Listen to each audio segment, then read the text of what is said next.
એક પાર્ટી જૈન ધર્મમાં એવું ભાષણ કરે કે દિલ્હીની સરકાર પિંક રિવોલ્યુશન એટલે મટનનું વેપાર,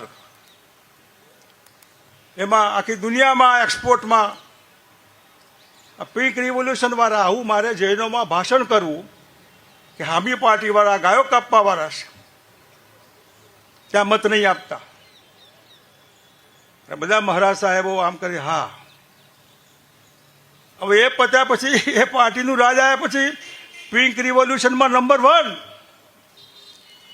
ગાયો કતલ કરવાની, ગાયો કાપે એવા કારખાનાનું ડોનેશન લેવાનું, રૂપિયા 200, 400, 500 કરોડ રૂપિયા પાર્ટી ફંડમાં ગાયો કપાવવાની.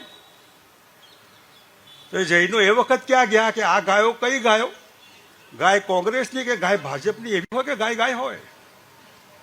કોંગ્રેસની ગાય કપાય તો તમને તકલીફ છે, તો ભાજપની ગાય કપાય એમાં કેમ તકલીફ નથી પડતી?